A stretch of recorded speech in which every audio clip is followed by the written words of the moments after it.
O Via Justiça e o ECA, o Estatuto da Criança e do Adolescente, completou 23 anos de vigência em julho.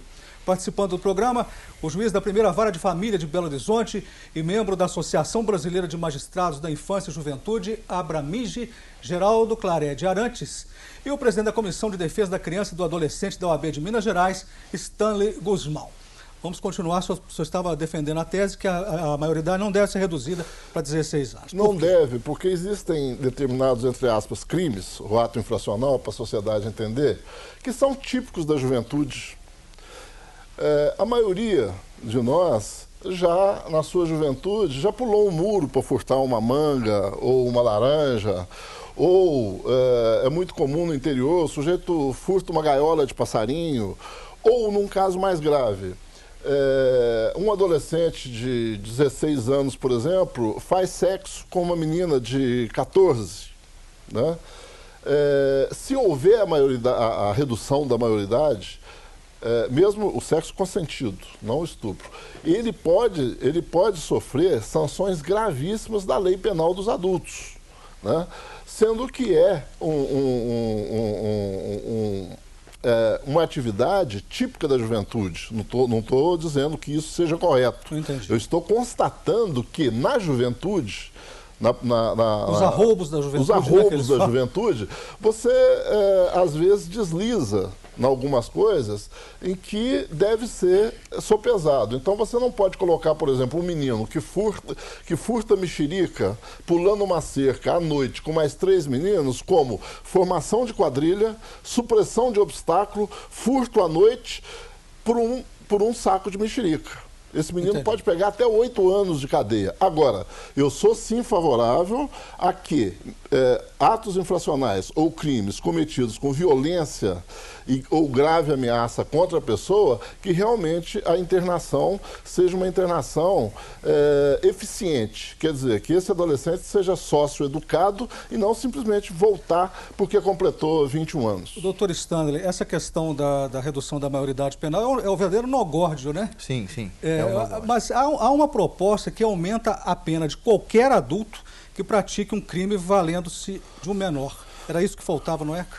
Na verdade foi uma maneira que nós tivemos, né, foi até do senador Magno Malta, de aumentar a punição do adulto que se utiliza, por exemplo, sexualmente de criança na ocasião. Hoje se pretende, na reforma, fazer com que saia daquela máxima de que num crime praticado, joga-se a culpa no adolescente, né, exclui os adultos e ele fica só 3 anos. Mas o ponto que eu quero abordar com vocês aqui é o seguinte: o Brasil ainda não tem a capacidade técnica, emocional para se falar em redução. Acho que em majoração do tempo é o próximo passo que nós temos que dar. É o próximo passo. Entendo que daqui a algum tempo, depois dos reflexos dessa majoração, vamos ver, nós temos tempo para isso. Aí você fala assim, mas e as famílias dos ofendidos? Olha, nós estamos na comunidade, é comum isso, acontece em qualquer país.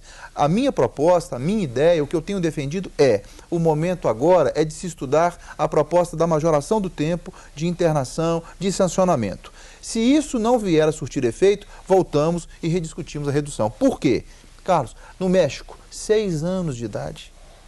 Na Argentina, 16 anos de idade, né? Na Iugoslávia, 12 anos. E lá, o índice de criminalidade não abaixou por causa disso. Então, por enquanto, eu ainda não pretendo discutir ou não ser a favor da redução por esse motivo.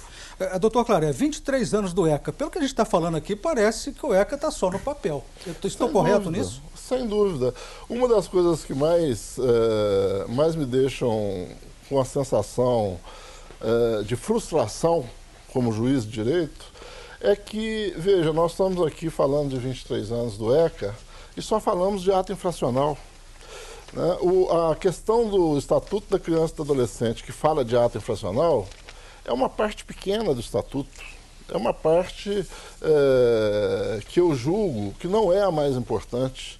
Nós temos outros direitos fantásticos, né, que podem fazer essa nação ser uma nação rica, próspera, em todos os sentidos, e está lá no Estatuto, no artigo 227 da Constituição Federal, e no Estatuto como direito à educação, O direito à creche, que é fundamental, creche de 0 a 6 anos, toda criança tem direito à creche.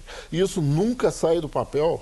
Então, há leis, como eu digo sempre, há leis que são cumpridas e há leis que não são cumpridas. O Estatuto é uma lei que não é cumprida e, quando é cumprida, o é de maneira absolutamente ineficaz. Temos que repensar realmente o Estatuto e suas práticas. A frase de especialistas é a seguinte: é preciso implantar o ECA integralmente. Isso é possível, doutor Stanley? Eu lamento informar que o Brasil é uma máquina de fazer leis. Nós temos agora o Estatuto da Juventude, que entrou terça-feira passada, de 14 a 29 anos. Então nós temos um jovem, aí vem aquela frase, sem prejuízo do que está prescrito no ECA. Um jovem de 14 e um jovem de 29. Eu entendo que o Estatuto da Criança e do Adolescente é sim, sem dúvida nenhuma, e entendido pelo resto do mundo como uma das legislações de vanguarda que o nosso país tem. Mas assim como o Estatuto do Idoso, o Estatuto das Cidades, o Estatuto de uma série de outras coisas, não conseguem ser implantados por exclusivamente falta de vontade política, que é o que o doutor Geraldo falou. Falta de vontade política, nada mais. Vamos partir para as considerações finais. O senhor primeiro, doutor Claré. Pois não, com prazer. Eu acho que nós estamos entrando numa fase nova no nosso país. Existia um sentimento de culpa de todos os que exercem cargos públicos, e principalmente de juiz de direito, esse é o meu modo de entender, de uma certa culpa pela exploração do nosso povo durante séculos. E isso se traduz num garantismo, volto a dizer, num garantismo exacerbado em favor daqueles que cometem crimes. É hora da gente avançar e dar esse garantismo para as vítimas. Queremos ver as vítimas amparadas, queremos indenizar as vítimas e, principalmente, queremos garantir à população brasileira que possa usufruir do seu país. E lugar de quem comete crime, enquanto não ressocializado, é na cadeia. Aliás, cadeia não é medida socioeducativa, é pena. Muito obrigado ao senhor. Doutor Stanley, rapidamente, uns 10 segundos, pode ser?